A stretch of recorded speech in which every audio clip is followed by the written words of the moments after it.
사도신경 하시겠습니다. 전능하사 천지를 만드신 하나님 아버지를 기갑시사오며 그 외아들 우리 주 예수 그리스도를 믿사오니 이는 성령을 잉태하사 동정의 마리아에게 나시고 본주의 빌라도에게 고난을 받으사 십자가에 못 박혀 죽으시고 장사한 사람을 죽은 자 가운데서 다시 살아나시며 하늘에 오르사 전능하신 하나님 앞에 계시다가 저리로서 산자와 죽은 자를 심판하러 오시리라. 성령을 믿사오며 거룩한 공예와 성도가 소속하는 것과 죄를 사하주시는 것과 몸이 다시 사는 것과 영원히 사는 것을 믿사옵나이다. 아멘.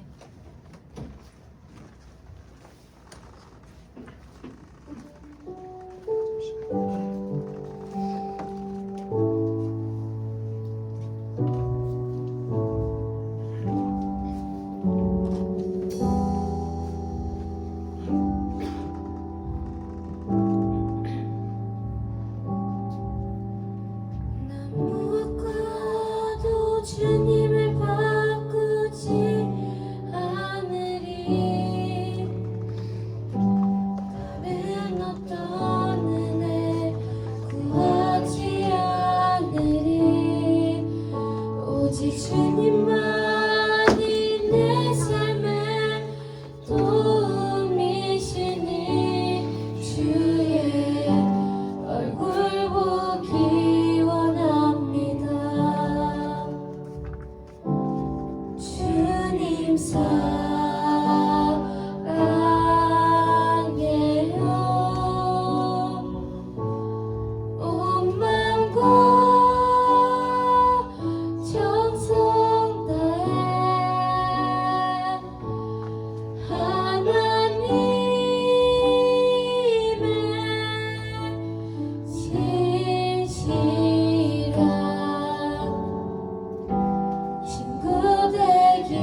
주세요. 주의 날 주의 전에 나와 온전히 주님께 예배드리게 하심을 감사드립니다. 지난 일주일간 저희들 삶 속에서 지은 여러 가지 죄들을 고백하고 회개하오니 깨끗하게 용서하여 주세요. 수많은 대중매체와 핸드폰 속의 수많은 일들과 죄악에 관대한 사회의 유혹들 속에서 주님의 지혜와 분별력, 판단력을 주셔서 늘 이길 힘을 주세요. 우리는 아직 진리를 모르고 이기심과 미련함으로 나쁜 행실을 쫓아갈 때가 있습니다. 예수님, 우리가 주님의 가르침을 받고 합당한 길을 걷고 그리고 또 다른 친구들이 주님을 전하며 좋은 곳으로 인도하게 해주세요. 예수님, 우리 친구들을 세상 모든 위험에서 보호하시고 학교에서 배우는 모든 것들을 습득하는 지혜와 멘토를 주시고 어디에서나 나쁜 것들을 멀리하는 은혜를 주세요. 오늘 말씀 전해주시는 이만한 목사님께 성령 충만하게 하시며 듣는 우리도 마음이 활짝 열려 진리 안에서 행하는 믿음의 전도로 되게 해주세요. 이 모든 말씀 예수님의 이름으로 기도합니다. 아멘. 네, 자리 앉아주세요.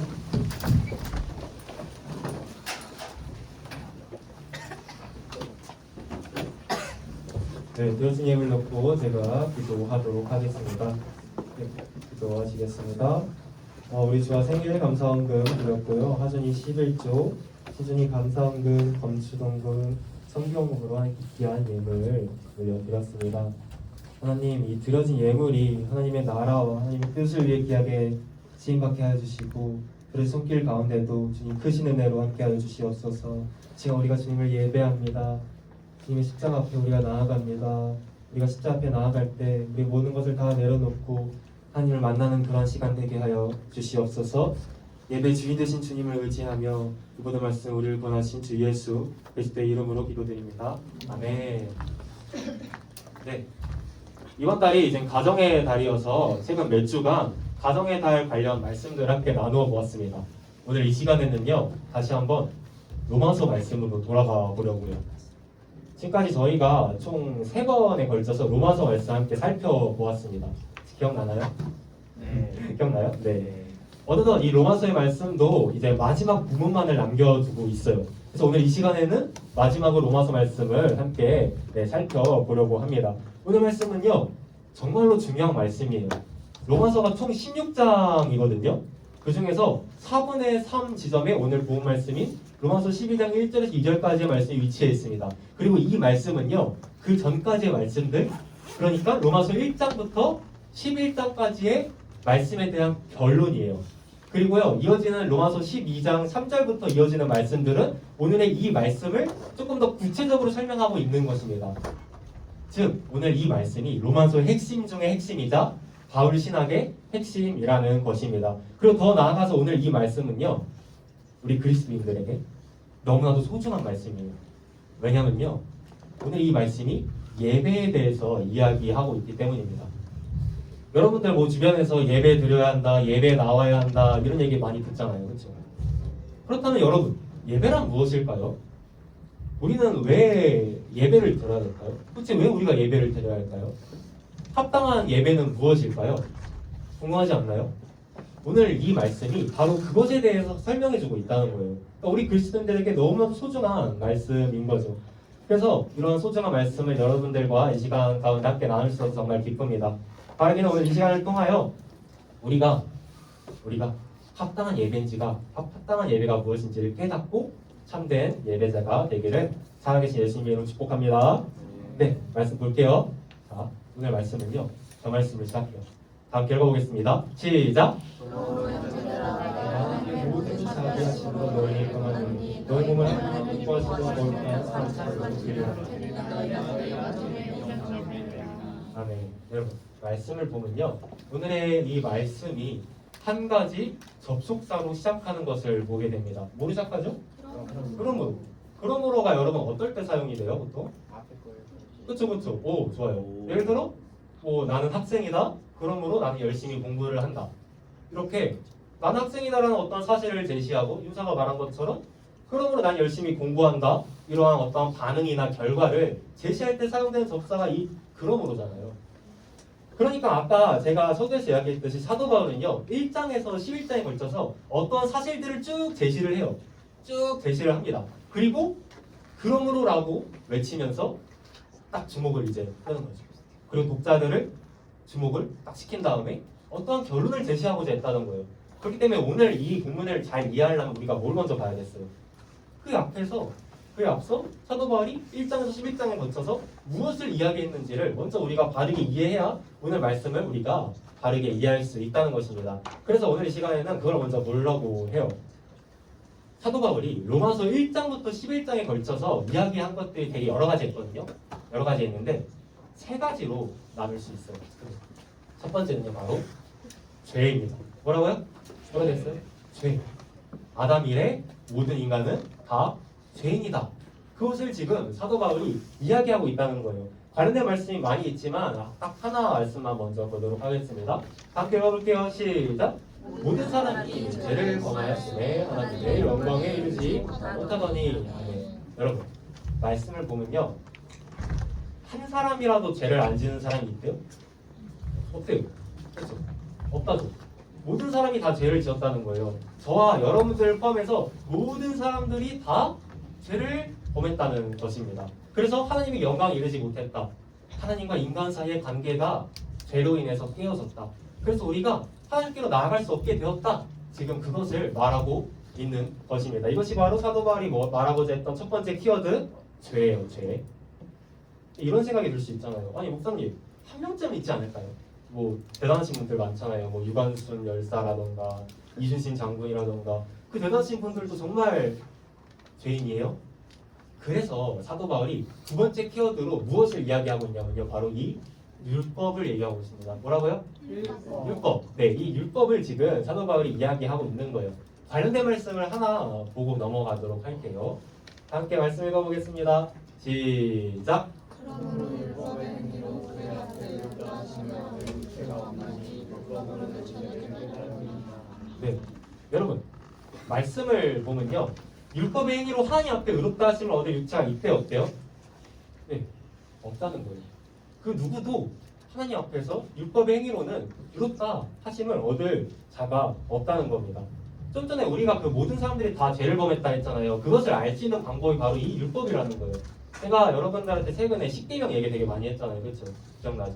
십계명 얘기했는데 이 십계명의 모든 계명들을 다 지킬 수 있는 사람이 있다고 했어요? 없다고 했어요? 없다고 했습니다. 예를 들어볼게요. 6계명 뭔지 아세요? 혹시 6계명? 6계명. 오, 살인하지 마. 좋아요. 살인하지 말라요. 나 이거 지켰다는 사람 손 들어볼까요?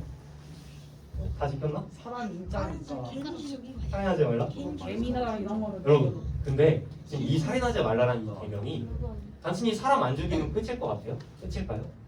그게 아니에요.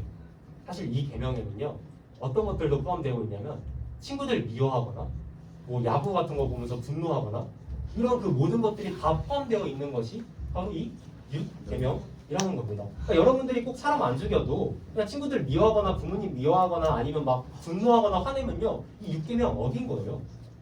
지금 그렇게 말하고 있는 것입니다. 근데 왜 굳이 꽂아서 살인하지 말라라고 말씀하셨냐면요, 그 대표성 때문에. 그러니까 딱 예를 들어 미워하지 마, 분노하지 마 라고 하면 확 안 와닿잖아요. 이것쯤은 괜찮지 않나?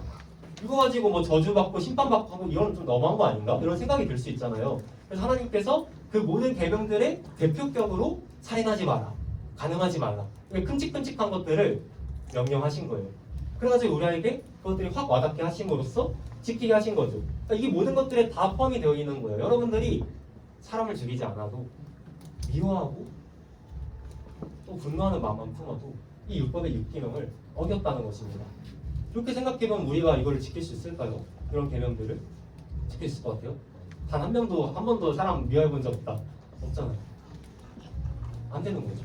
그래서 아까 그 말씀에서 방금 말씀인데요, 저 노란 글씨만 볼게요. 다음 배울게요. 노란 글씨만. 시작. 율법으로는 죄를 깨달읍니다. 그러니까 우리가 이 율법을 통해서 우리의 죄를 깨달을 수 있다는 겁니다. 이 율법에 우리를 비춰봤을 때 우리가 그걸 다 지킬 사람은 단 한 명도 없으니까 나는 정말로 더러운 죄인이구나, 이걸 깨달을 수 있다는 거죠. 하나님께서 구약 백성들에게 율법을 주신 이유는 우리들의 죄를 깨닫게 하기 위함이었습니다. 그래서 여러분, 우리가 그러면 뭐 받아야 돼요? 벌 받아야 되죠. 죄 지었으니까 벌 받는 게 공평한 거잖아요. 간혹 하나님이 이제 사랑의 하나님이시다 보니까 하나님 사랑이 많으신 분인데 그럼 용서해 주셔야 되는 거 아닌가라고 오해하는 분들이 있어요. 근데 여러분, 예를 들어볼게요. 사랑이 정말 많은 재판관이 한 명 있어요. 근데 사랑이 너무 많은 거예요. 그래가지고 사람 한 100명쯤 죽인 그런 극악무도한 범죄자를 사랑해서 야 너 무죄 라고 한다면 그게 맞아요? 그렇죠? 말이 안 되죠. 과연 그가 공의로운 재판관이에요? 아니면 엉터리 재판관이에요?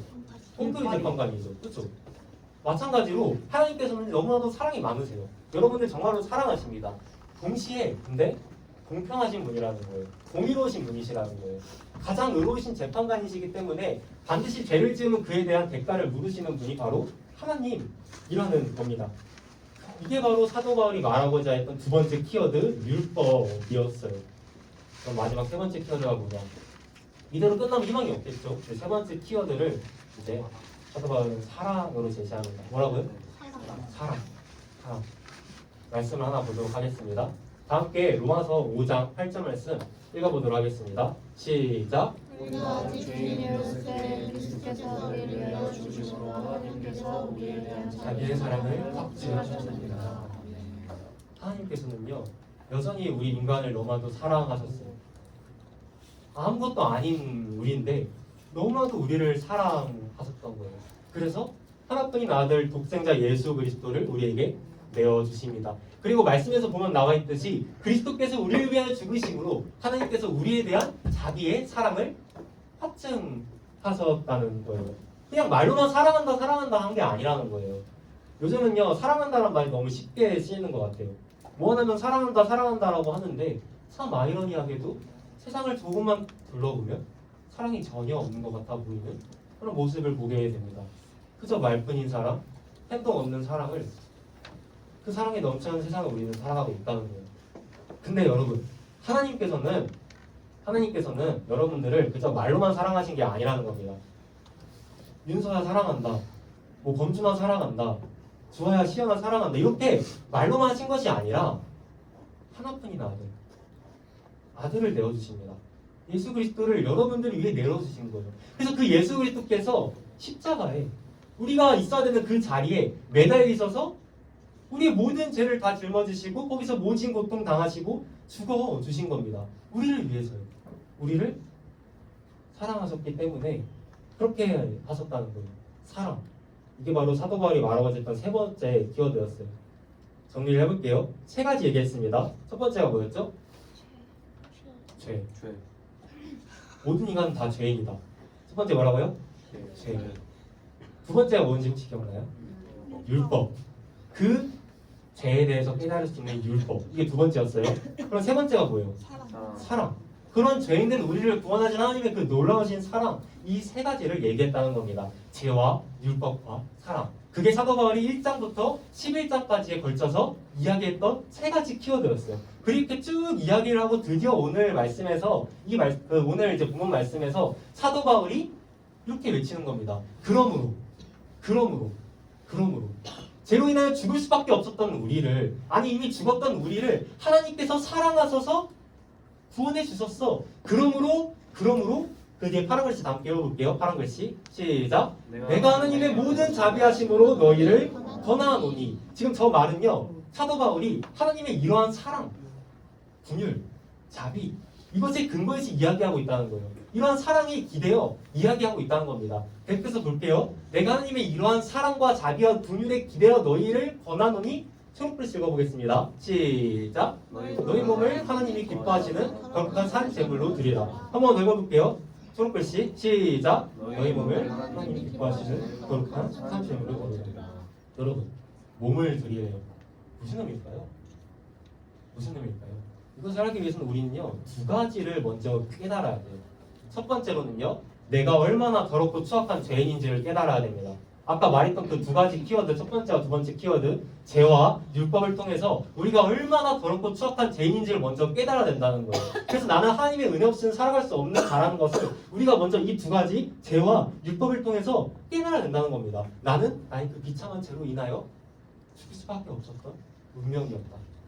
그래서 끝을 향해 달려가는, 죽음을 향해 달려가는 그런 비참한 인생이었다. 이걸 먼저 우리가 인정해야 된다는 것입니다. 이걸 우리가 인정하지 않으면요 하나님을 만날 수가 없어요. 그래서 어떤 학자는요 이런 말을 했습니다. 우리 자신에 실망하지 않으면 하나님을 진심으로 찾을 수가 없다. 무슨 의미겠어요? 우리가 우리 자신한테 실망하고 내가 죄인이라는 것을 그래서 하나님의 은혜가 필요하다는 사실을 인정하지 않으면 하나님을 찾지 않는 거죠. 내가 의로운데 내가 잘났다고 생각하는데 하나님 왜 필요하겠어요? 그래서 우리가 가장 먼저 깨달아야 되는 것은요. 나의 나됨을 깨달아야 됩니다. 그래서 예수님께서요. 이렇게 말씀하세요. 이르시되 진실로 너희에게 이르노니 너희가 돌이켜 어린아이들과 같이 되지 아니하면 결단코 천국에 들어가지 못하리라. 뭐 하지 않으면 천국에 못 간대요? 어린아이와 같이 되지 아니하면. 저게 지금 무슨 의미일까요? 어린아이와 같이 된다. 뭐 순수하고 착해진다? 네, 사실 아니에요. 무슨 의미냐면요. 어린아이가 착한가요? 애기들 보면. 되게 귀엽고 착해 보이긴 하지만 사실 어떻게 보면 되게 영악한 게 어린아이거든요.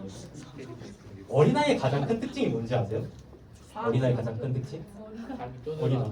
그래서 누가 필요해요? 부모님이 필요한 거예요. 무엇인가 의지할 존재가 필요한 거예요. 혼자 힘으로 살아갈 수 없는 거예요. 부모님이 필요한 거죠. 부모님이 재워주고 먹여주고 입혀주고 해야 살아갈 수 있는 게 바로 어린아이의 모습이라는 거예요. 우리가 먼저 이걸 인정해야 된다는 거예요. 여러분들이 여러분들의 힘으로 살아갈 수 있고 여러분들의 힘으로 구원받을 수 있고 그렇게 생각하면요. 하나님을 만날 수가 없습니다. 여러분들이 먼저 나는 아무것도 할 수 없고 아무것도 할 수 없고 나는 그래서 그 죄로 인해 죽을 수밖에 없는 그런 사람이다. 그래서 내가 하나님이 필요한 거예요. 그래서 하나님께 고백하는 거죠. 주님, 제가 당신이 필요합니다. 제가 제 힘으로 살아갈 수 없기 때문에 주님 당신이 필요합니다. 라고 고백해야 된다는 거예요. 그래야 주님을 만날 수 있다는 거예요. 나의 나됨을 아는 것. 그게 첫 번째였습니다. 이걸 가리켜 성경은요. 겸손이라고 합니다. 겸손이라고 하면요. 보통 막 이렇게 생각하잖아요. 내가 막 이것도 잘하고 저것도 잘하고 공부도 잘하고 게임도 잘하지만 우리 예수님께서 겸손하셨으니까 나도 겸손해야지. 이건 겸손이 아닙니다. 겸손이 뭐냐면요. 높은 곳에서 낮아지는 게 아니라 내가 본래 낮은 자라는 걸 깨닫는 거예요. 쉽게 말해볼게요. 내가 죄인임을 깨닫는 것. 그게 겸손입니다. 이런 자세가 필요하다는 거예요. 나의 나됨을 아는 것. 두 번째로 우리는 무엇을 알아야 되냐면요. 하나님 되심을 알아야 돼요. 그러한 죄인된 우리를 하나님께서 말도 안 되는 사랑으로 구원해 주신 거예요. 이걸 우리가 깨달아야 된다는 거죠. 하나님의 그 넘치는 사랑과 자비와 분유를 우리가 깨달아야 된다는 겁니다. 두 가지 얘기했어요. 나의 나됨과 하나님 되심. 그걸 우리가 알면요. 어떻게 되냐면 어떻게 될 것 같아요? 십자가 앞으로 나아가게 돼요. 십자가 앞으로 우리가 나아가게 됩니다. 그리고 우리가 그 십자가 앞으로 나아가서요. 그 십자가 앞에 우리의 모든 것을 다 내려놓게 됩니다. 우리의 생각, 자아, 우리가 가지고 있던 꿈꿔왔던 그 모든 것들을 십자가 앞에 다 내려놓게 되는 거예요. 여러분, 십자가는 뭐 떠올라요? 십자가? 뭐 떠올라요? 예수님? 또 십자가는 뭐 떠올라요? 구원? 그렇죠. 요즘 이제 교회에서 이제 십자가 하면서 사랑에 대해서 많이 얘기하다 보니까 십자가를 사랑의 대명사로 많이 생각을 합니다. 근데 사실 여러분 예수님 시대 때는요 이 십자가라는 것은요 저주의 대명사였어요. 가장 끔찍하고 극악무도한 그러한 형벌이 바로 십자가였다고요. 그래서 반역죄를 저지르거나 살인죄를 저지르거나 이런 사람들 그 십자가에 매달아서 야 너네들 결혼죄 지금 이렇게 돼. 그러니까 조심해 라고 경각심을 불러주기에 충분했던 것이 바로 이 십자가였다는 거예요. 너무나 끔찍하고 무서운 것이 바로 이 십자가였습니다. 그래서 우리가 이런 험악한 십자가를 보게 되면요 두려워요. 두려운데 참 이상하게도 그 십자가에게로 이끌려가는 거예요. 그러니까 십자가가 우리를 끌고 갑니다. 그러니까 도망쳐야 정상이잖아요. 십자가 보면 무서우니까. 내가 원래 있어야 될 자리였으니까 무섭잖아요. 도망쳐야 되는데 우리가 참 신기하게 십자가로 끌려갑니다. 그렇게 우리가 십자가로 나아가서요. 우리의 모든 것을 다 그 십자가 앞에 내려놓게 돼요. 우리의 모든 것을 다 그 십자가 앞에 내려놓게 되는 겁니다. 내가 원래 있어야 될 자리였는데 우리 대신 달리신 그 예수 그리스도의 그 사랑 앞에서 우리가 다 무너지는 거예요. 다 무너지는 겁니다. 우리의 자아, 생각, 계획 그 모든 것들이 그 십자가 앞에서 다 무너지는 거예요. 그리고 여러분 오늘 본문 말씀에서 말하고자 하는 이 너희 몸을 하나님이 기뻐하시는 거룩한 산 제물로 드리라. 이게 바로 이런 의미입니다. 나의 나됨을 알고 하나님의 하나님 되심을 알아. 우리가 십자가 앞에 나아가서 우리의 모든 것을 다 내려놓는 것이 바로 저 말씀이 말하고자 하는 거라는 거예요. 내가 죄인임을 깨닫고 근데 이러한 나를 여러분 우리 다 죄인이라니까요. 근데 여러분들을 위해서 예수님께서 죽어주셨습니다. 이걸 우리가 깨닫고 십자가 앞에 나아가는 거예요. 그럼 우리가 어떻게 가만히 있을 수 있겠어요? 무너지는 거죠. 그 사랑 앞에서 우리의 모든 게 다 무너지는 겁니다. 그게 바로 지금 저 말씀, 너희 몸을 하나님이 기뻐하시는 거룩한 산 제물로 드리라, 저 말씀이라는 것입니다. 두렵지만 끌리는 거, 두렵지만 사랑하는 거, 그래서 험한 십자가 붙드는 거, 하나님 경외하는 거, 경건의 삶 살아가는 거, 그게 지금 저 말씀이 말하고 있다는 거예요. 그것이 그리고 지금 뭐라고 말하고 있냐면요, 파란 글씨만 읽어볼까요? 뭐라고 돼 있어요? 그것이 뭐래요, 여러분? 이는 너희가 들을 영적 예배이라. 무슨 예배래요? 영적 예배. 조금 더 정확한 표현은요, 조금 더 정확한 번역은요, 합당한 예배라는 겁니다. 이게 예배라는 거예요. 구원받은 신자가 나의 나됨과 하나님의 하나님 되심을 깨닫고 십자가 앞에 나아가서 무너져 내리는 것, 그것이 합당한 예배다라고 지금 말을 하고 있다는 겁니다. 예수님께서 이 땅에 오시기 전까지는요, 우리가 어떻게 하나님께 예배를 드렸는지 한번 설명을 해드릴게요. 저 사진 못 써요. 저기 성막이라는 거예요. 성소라는 거예요. 근데 성막이라는 건데, 성막은 크게 두 가지로 나뉘어요. 지성소와 지성소라는 걸로 나뉩니다. 근데 저 지성소에 뭐가 있냐면요, 하나님의 임재를 상징하는 언약궤라는 게 있어요. 그러니까 쉽게 말해, 저 지성소라는 곳은요, 거룩한 곳이에요. 하나님께서 임재하시는 곳입니다. 그래서요, 이 지성소에는요, 함부로 못 들어가요. 함부로 들어가면 어떻게 되게요? 죽어요. 맞아요. 그래서 딱 1년에 하루 대속제일에 오직 대제사장만이 들어갈 수 있어요. 그 외에 다른 날에 가거나 그 외에 다른 사람들이 가면요, 다 죽어요. 근데 그걸 어떤 게 가로막고 있냐면 휘장이라는 게 가로막고 있습니다. 저기 뭐 휘장이라는 게 있죠. 휘장이 그걸 가로막고 있어요. 이 휘장은요, 어찌나 단단하게 짜여져 있던지, 황소 있죠, 황소가 양쪽에서 끊어도 안 끊어져요. 그만큼 단단한 이 휘장이 하나님과 인간 사이를 가로막고 있던 거예요. 그게 하나님과 인간 사이의 간격이었습니다. 너무나도 더러운 우리의 죄인된 모습임에 불구하고 하나님은 너무나도 거룩하시잖아요. 그래서 우리가 하나님께 나아갈 수 없다는 거예요. 휘장이 가로막고 있는 겁니다. 근데 이게요, 찢겨요. 언제 찢겼는지 아세요, 혹시?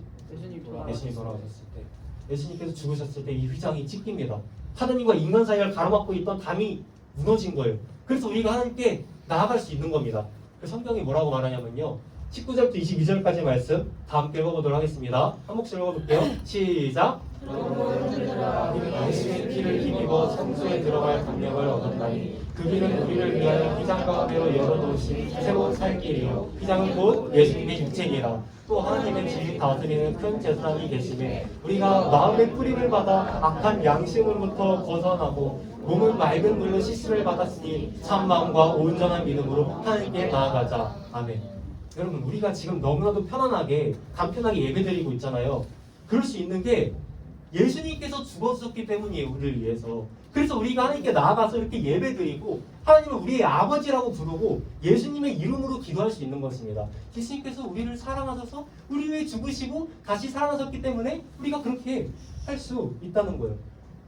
그러니까 지금 이 시간은요, 예수님의 피값으로 산 우리들만이 누릴 수 있는 아주 특별한 시간이라는 겁니다. 우리들만이 누릴 수 있는 특권이라는 거예요. 그렇게 내가 죄인이라는 사실과 하나님께서 정말로 거룩하시며 우리를 사랑하시는 분이라는 사실을 우리가 깨달으면요, 우리는 십자가 앞에 나아가게 되는 겁니다. 그래서 그 십자가 앞에서 우리의 모든 걸 다 내려놓게 되는 거예요. 그리고 바로 그것이 오늘 사도 바울이 말하고 있는 합당한 예배라는 겁니다. 십자가 앞으로 나아가서 우리를 내려놓는 거. 그렇다면 여러분들 오늘 어떤 마음으로 예배에 나왔나요? 지금 어떤 마음으로 이 예배 자리에 있나요? 그저 수없이 반복되는 그 예배의 자리 가운데, 이제 너무나도 익숙해져 버린 그 예배의 자리 가운데 우리가 그냥 늘 그랬듯이 같은 마음으로 나오진 않았나요?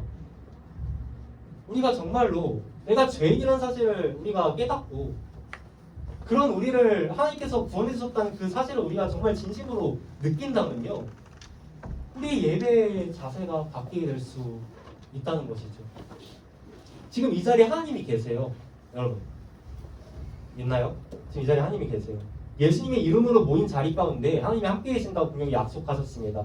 우리가 예수님의 이름으로 지금 이 중등부 예배를 드리고 있잖아요. 이 자리에 하나님이 계신다는 거예요.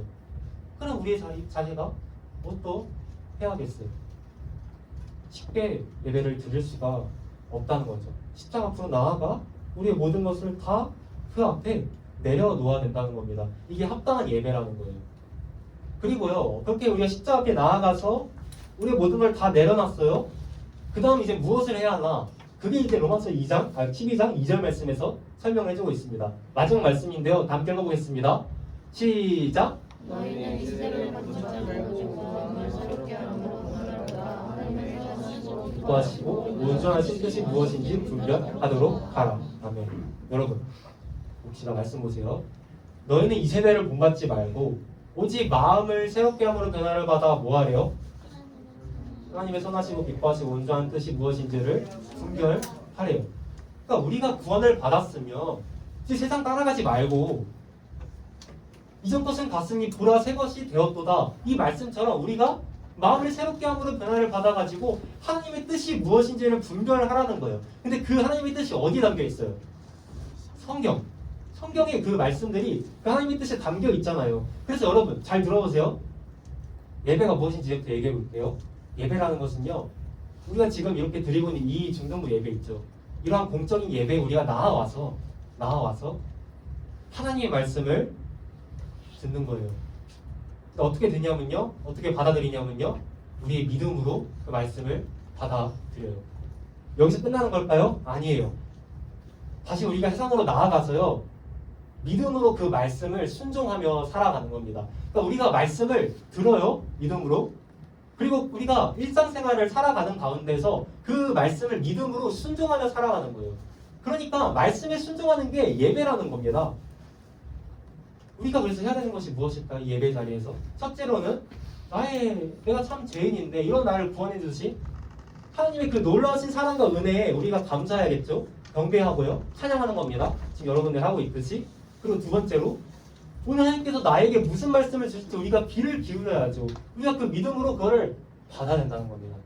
그리고 거기서 끝나는 것이 아니라 세상으로 나아가서 여러분들의 가정, 학교 이런 곳으로 나아가서 한 주간 그 주일 예배 때 들었던 그 말씀에 순종하는 거예요. 거기까지가 예배입니다. 말씀 듣고 끝나면요, 하나님께서 기뻐하시는 합당한 예배가 아니에요. 여러분들이 그 말씀에 순종하는 것, 거기까지가 합당한 예배라는 것입니다. 정리해 볼게요. 합당한 예배라는 것은요, 구원받은 신자의 반응이에요. 그 반응이 뭐냐면 내가 죄인이라는 걸 깨닫고 그러한 나를 구원해주신 하나님의 그 사랑을 깨달아서 우리가 십자가 앞에 나아가는 겁니다. 그래서 이 예배의 자리 때 항상 우리가 십자가 앞에 나아가는 거예요, 여러분. 그래서 우리가 그 앞에서 우리의 모든 것들을 다 내려놓는 겁니다. 그리고 하나님의 말씀 우리가 믿음으로 받아요.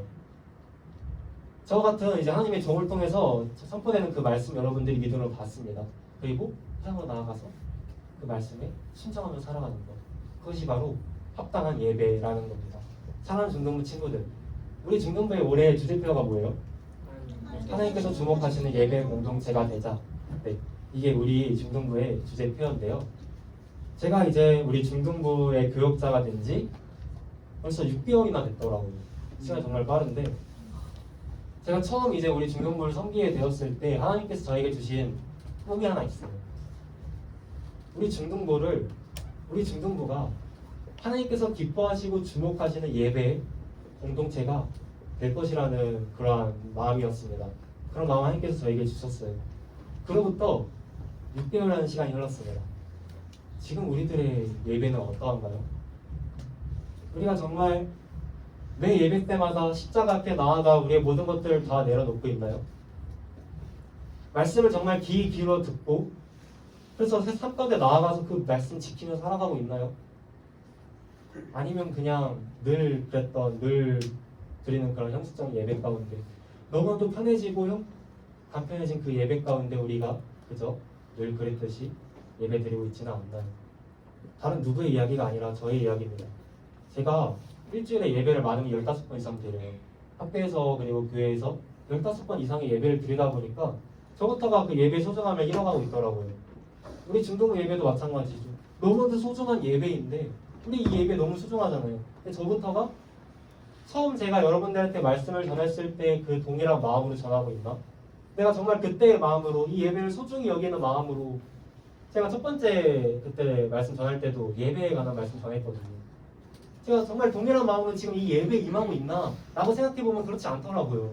그냥 누구 왔고 누구 안 왔고에 집중해가지고 저도 이제 너무 편해져 버렸으니까 익숙해져 버렸으니까 그렇게 그냥 예배에 임하는 저의 모습을 보고 저도 오늘 이번 주 이 말씀을 준비하면서 많이 회개했습니다.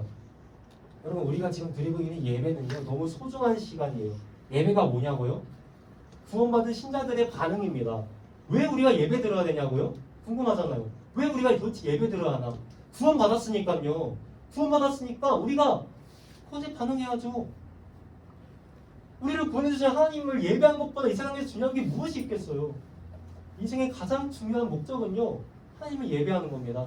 하나님을 예배함으로 그분을 영화롭게 하고 그를 영원토록 즐거워하는 것, 그게 우리의 인생의 가장 큰 목적이라는 거예요. 하나님께서 우리를 예배자로 부르셨습니다. 우리 예배해야 돼요. 주일만 예배 드리는 게 아니라 우리의 삶의 전반에 걸쳐서 말씀 받고 그 말씀대로 살아가고 하면서 우리가 우리의 삶 전체를 들여서 하나님께 예배해야 된다는 거예요. 우리 예배자입니다. 예배하지 않으면요 우리는 아무것도 아니에요. 그래서 예배가 중요한 거예요, 여러분. 이 예배가 너무나도 중요하다는 겁니다. 우리는 예배자이기 때문에. 근데 어떤 것이 합당한 예배냐? 오늘 말씀이 설명하고 있잖아요. 나의 나됨을 알아라. 내가 죄인인 걸 알아라. 하나님의 하나님 되심을 알아라. 그 사랑을 우리가 깨달아라. 그래서 하나님께 나아가라. 그 십자가 앞에 나아가서 그 앞에서 우리가 다 무너지는 겁니다. 아니 그 사랑 경험하는데 우리가 어떻게 안 무너지겠어요? 그래서 그 앞에 우리가 철저히 무너져서 우리가 그 십자가 앞에 무너져가지고 예배 가운데 나아가는 거죠. 그리고 말씀 받고 그 말씀대로 살아가는 거. 그게 여러분 예배라는 겁니다. 말씀을 맺도록 하겠습니다. 사랑하는 중등부 친구들, 오늘 이 시간을 통해서 우리는요 예배가 무엇인지, 왜 우리는 예배를 드려야 하는지, 그리고 도대체 합당한 예배는 무엇인지에 대해서 이야기했습니다. 여러분들 지금 이 자리에 이렇게 나와서 예배 드리는 거 너무 기특해요. 솔직히 나온 것만 해도 정말 기특합니다. 하나님께서 여러분들 정말로 기뻐하실 거예요. 정말로 기뻐하실 겁니다. 근데 우리가 이왕 나온 거 조금 더 잘 예배 드리면 좋지 않겠어요? 하나님께서 기뻐하시고 주목하신 예배 드리면 좋잖아요. 그리고 그런 예배 가운데는 하나님이 정말 넘치도록 은혜를 부어주십니다. 여러분들 삶의 문제 하나님께서 다 해결해 주시고요. 여러분들이 아픈 친구들 있다면 주님께서 다 치유해 주십니다. 삶 가운데 인간관계로 또 가정의 문제 불화, 우리 하나님 정말 진심을 다해 예배하면 하나님께서 다 책임져 주신다고요. 정말 제대로 우리가 앞으로 몇 번의 예배를 더 함께 드리게 될지 모르겠지만 그 남은 예배들 가운데, 그리고 우리가 또 각자의 자리에 드리는 그 모든 예배 가운데 최선을 다했으면 좋겠습니다. 우리 예배자예요, 여러분. 예배자. 그걸 꼭 여러분들이 해갖고 앞으로 그렇게 살아가기를 살아계신 예수님의 이름으로 축복합니다. 일어나서 찬양 하나 하고 기도하고 오늘 예배 마무리하도록 하겠습니다. 예배합니다라는 찬양입니다. 시간 찬양할 때 한번 우리의 마음을 문을 열어서 찬양의 가사를 생각하면서 입술을 열어 찬양해봤으면 좋겠습니다. 찬양을 하나님께서 임하세요. 도와주세요. 여러분들이 정말 그렇게 한번 찬양해 주겠습니다. 완전하신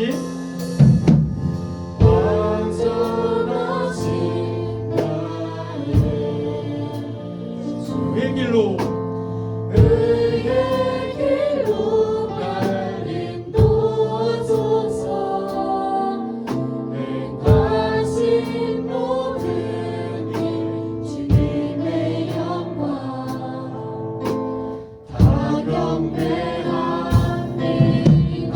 완전하신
기도할 때 먼저는 우리가 예배하지 않았음을 회개했으면 좋겠습니다.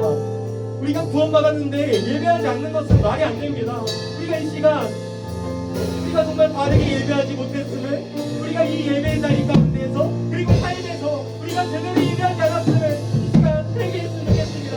그럼 여러분들이 깨닫게 하시는 우리 여러분들이 예배 잘 들으지 못했던 그 모든 것들이 있을 거예요. 이 시간 그 모든 죄들을 회개하며 나아가도록 하겠습니다. 예배를 한 번 드리고 함께 기도하겠습니다. 주여, 내가 내 주님 아버지 우리를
한 가지만 더 기도하려고 합니다.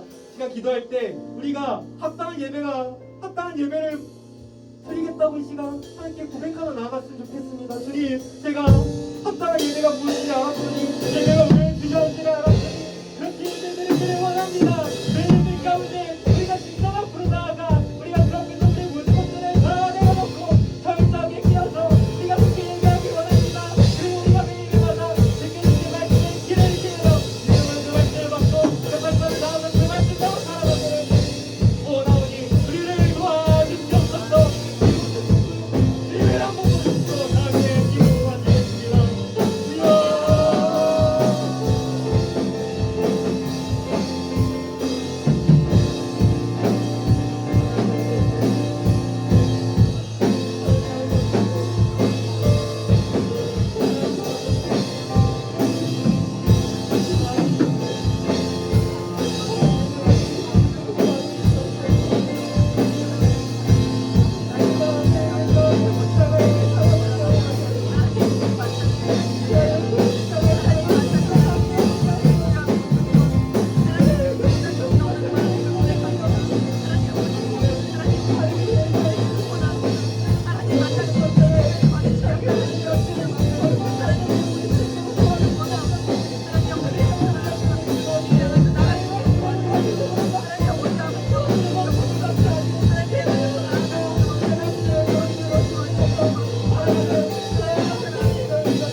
주여, 하나님 아버지, 우리를 예배자로 불러주심에 감사드립니다. 우리를 구원하여 주셨고 사랑하여 주셨고 창세전부터 계획하신 바대로 우리를 자녀 삼아 주셨음에 감사드립니다. 그래서 우리가 이제 주를 예배할 수 있습니다. 주님께 나아가 주님을 경배하며 찬양하며 기도할 수 있습니다. 그 모든 은혜에 주님 감사드립니다. 그러나 우리는 그 은혜를 잊고 간편해진 예배 가운데, 편리해진 예배 가운데 우리가 너무나도 쉽게 이 예배를 생각하고 나왔음을 고백하오니 우리들의 죄를 용서하여 주시옵소서. 하나님, 우리가 합당한 예배를 드리길 원합니다. 매 예배마다 십자가의 사랑이 우리의 이 예배 가운데 넘쳐 흘러나게 하여 주시옵소서. 그래야 우리가 그것을 경험하고 십자가 앞에 우리가 철저히 무너지게 하시고 우리의 모든 것들을 다 내어주고 우리의 죄를 고백하며 하나님의 그 사랑을 우리가 찬양할 수 있도록 주님 도와주시옵소서. 그러나 우리 예배 가운데 주님 말씀하여 주시옵소서. 우리들이 듣겠나이다. 주께서 주시는 그 말씀에 우리가 귀를 기울여 그 말씀 말씀을 믿음으로 받고 거기서 그치는 것이 아니 다시금 세상으로 나아가 그 말씀을 또 믿음으로 순종하며 살아가는 그런 합당한 예배가 우리가 모두가 드릴 수 있도록 주님 도와주시옵소서. 그럼 우리가 살아가는 모든 날들 가운데 우리가 예배자로서 합당한 예배를 드리며 삶의 예배와 또 공적인 예배로 하나님께 영광 올리며 그렇게 살아갈 수 있도록 주님 도와주시옵소서. 그 아버지, 아픈 아이들이 있습니다. 치유하여 주시고 힘든 아이들이 있습니다. 회복시켜 주시옵소서. 모든 아이들 함께 나와서 주님 예배할 수 있도록 도와주시고 앞으로 드리는 모든 예배 주님 받아주시고 오늘 예배를 받아주심을 믿습니다. 감사드리며 주 예수 그리스도의 이름으로 기도드립니다. 아멘.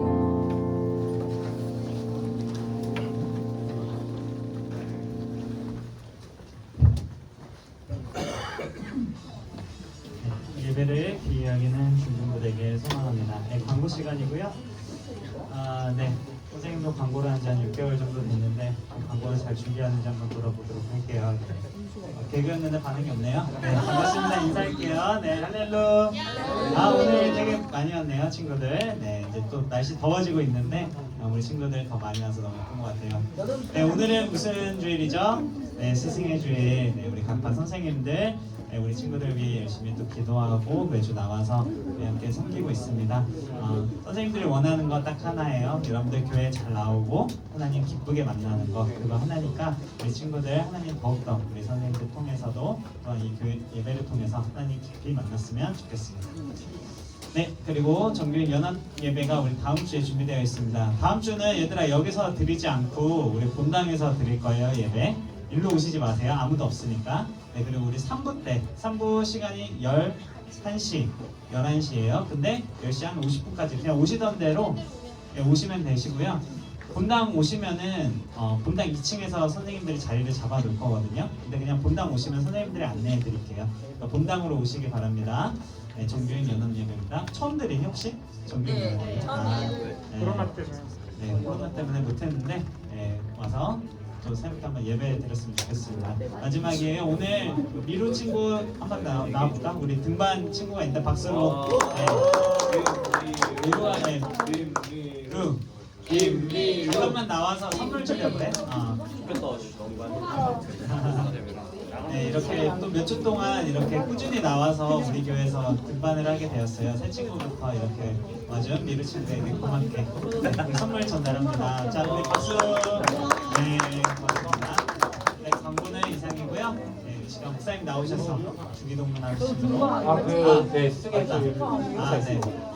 네, 수연아 미안해. 수연이가 눈으로 아주 찌릿한 걸 보냈어요. 네, 깜빡했어요. 네, 이 시간 우리 스승의 주일을 좀 맞이해서 우리 특별하게 편지 낭독하는 시간을 갖도록 하겠습니다. 우리 수연 친구 함께 나와서 편지 낭독할게요. 와. 오, 슬프다. 진공고 회장 3학년 김수혜입니다. 스승의 주일을 맞이하여 선생님들께 편지로 마음을 전하고자 합니다. 제가 재작년 10월 중등부에 처음 나오게 되었을 때 선생님들께서 저를 많이 반겨주시고 챙겨주셔서 감사한 마음을 갖게 되었습니다. 교회 생활이 처음은 아니었지만 새로운 환경에 적응하여 예배를 드리려고 하니 많이 어색하고 낯설었는데 먼저 인사해주시고 따뜻하게 말해주신 진흥경 선생님과 광경영 선생님께 감사드립니다. 덕분에 공항성산교회에서 잘 적응할 수 있었습니다. 저에게 힘든 일이 있을 때마다 진심으로 걱정해주시고 저를 위해 기도해주신 선생님들 정말 감사드립니다. 저의 담임 선생님으로 저의 고민을 항상 들어주시고 현실적인 부분을 깨닫게 해주시는 담비사 선생님과 제 고민을 듣고 늘 기도에 힘써주시는 이마음 목사님께 감사드립니다. 제가 앞에 있는 고민을 털어낼 수 있었던 이유는 선생님들의 치도한 모습과 학생들을 이해하려고 노력하는 마음이 때문이 아닐까 싶습니다. 이런 따뜻한 마음을 저도 가질 수 있었으면 좋겠습니다. 제가 찬양팀으로 하나님을 섬길 때 잘 챙겨주셨던 김윤호 선생님과 정수영 선생님께 감사드리고 현재 찬양팀 선생님으로 힘써주시고 있는 장유세 선생님께 감사드립니다. 그리고 지금 찬양팀 친구들이 본받을 수 있었던 전 찬양팀 이미혁 선생님과 임상원 선생님께 감사드립니다. 덕분에 찬양팀에서 하나님 홀로 영광 받으시는 찬양을 드릴 수 있었습니다. 촬영팀뿐만 아니라 제가 회장으로서 여러 행사를 준비하고 계획할 때 적극적으로 도와주시고 항상 응원과 격려해주신 선생님들께 감사의 말씀 전합니다. 저를 적극적으로 도와주시고 중동부 친구들을 위해 힘써주시는 박진아 부장 선생님과 김정식 부장 선생님께 감사드립니다. 또 저희 성경고사 공부를 위해 열심히 포인트 뽑아주시고 응원해주시는 신학사 선생님 감사합니다. 매주 교회에 나갈 때마다 밝은 얼굴로 인사해주시는 김희경 선생님께도 감사드립니다. 저희 중등부를 위해 힘써주시는 선생님들 정말 존경하고 사랑합니다.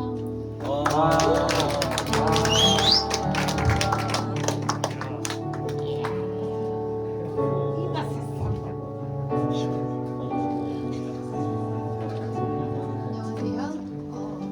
저는 지금 3학년 담임 맡고 있는 강미선 선생님이고요. 제가 답사로 편지를 낭독할 텐데, 네, 제가 수연이하고 같이 편지 낭독이라서 수연이에게 썼지만 여러분들에게 하고 싶은 말을 쓴 거니까 그렇게 들어주면 좋겠습니다. 사랑하는 제자 수연이와 또 중등부 친구들에게 어느덧 우리는 코로나라는 깊은 터널을 지나 2023년 5월을 맞이했구나. 2년 전 코로나의 폭풍 속에 예배당에서조차 모이기 어려웠던 어느 날에 하나님께서 수연이를 우리 중등부에 보내어 주셨어. 관계 맺기조차 쉽지 않은 때였지만 수연이는 너무 잘 적응해 주었고 어느 누구보다 밝고 성실하게 하나님 앞에 적극적이었던 사랑스러운 모습이 기억나는구나. 선생님들은 수연이를 포함한 너희 중학생들을 많이 사랑하지만 그때에는 선생님들이 할 수 있는 것이라고는 하나님께 너희를 맡겨드리는 것밖에 할 수 있는 것이 없었어. 우리는 수련회를 할 수도 없었고 주일 예배 외에 모임을 가질 수도 없었고 때로는 주일 예배조차 온라인으로 드려야 하는 상황들이 반복되었지만 중학생들을 사랑하시는 하나님께서 그럼에도 불구하고 너희들을 자라나게 하셨지. 하나님께서 성장시키시는 너희들을 매주 마주할 때마다 선생님은 얼마나 가슴 벅차 올랐는지 몰라. 그리고 하나님께 감사드렸어. 앞으로도 너희 삶 속에 하나님의 세심한 은혜가 넘쳐나기를 선생님은 늘 기도한단다. 선생님도 중학생 시절 하나님을 만났고 매 순간 하나님이 지켜주셨어. 어려움이 올 때마다 하나님은 더욱 깊이 선생님을 만나주셨고 그때마다 평안함이 찾아왔고 감사할 수 있었단다. 그렇게 좋은 하나님을 너희가 알고 있어서 참 감사해. 그 하나님과 더욱 깊이 교제하기를 선생님은 언제나 돕고 싶구나. 선생님이 너희에게 여러 번 이야기했었지. 하나님을 인격적으로 만나기에는 결코 중학생은 어린 나이가 아니라고. 세상에 그 누구보다 하나님과 가장 깊은 관계를 맺기를 기도한단다. 지난 어느 날 공과 시간에 닮고 싶은 사람이 있냐는 질문에 수연이 내가 선생님이라고 대답했던 생각이 나. 그때 너무 얼렁뚱땅 지나갔던 기억이 난다. 사실 부족한 내가 누구의 롤모델이 된다는 게 부끄럽기도 했고 민망하기도 했어. 그런데 지나고 보니 더 중요한 얘기를 못해준 것 같아 내내 마음이 편치 않았단다.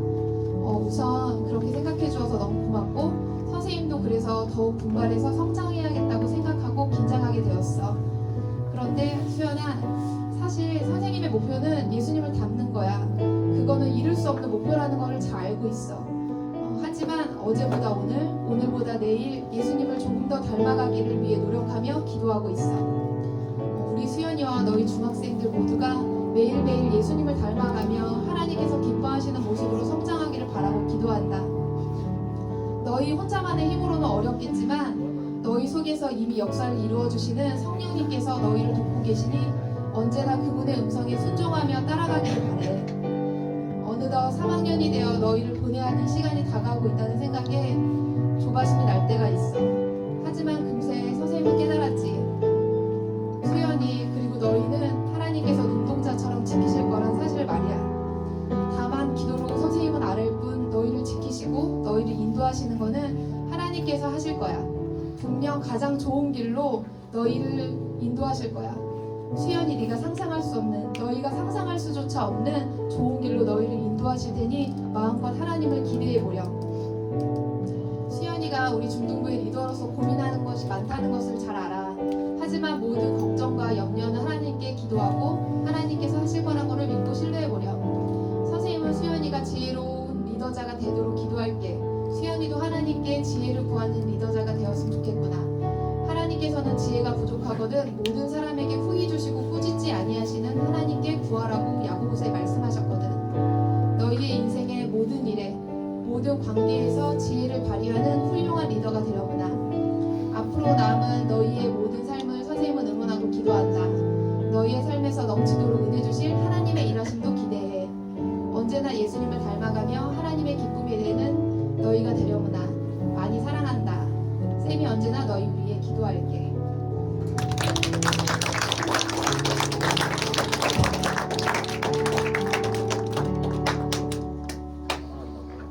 네, 다 같이 일어나서 주기도문 함으로 오늘 예배 마무리하도록 하겠습니다.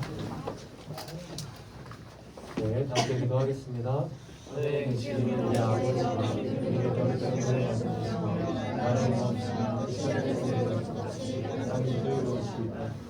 우리에게 약속을 주시고 우리가 내게 제 친절에 사하신 것 같이 우리에게 사해 주시고 우리를 시험에 들게 하지 마옵시고 다만 악에서 구하옵소서. 그 나라와 권세와 영광이 오직 영원히 있사옵나이다. 감사합니다.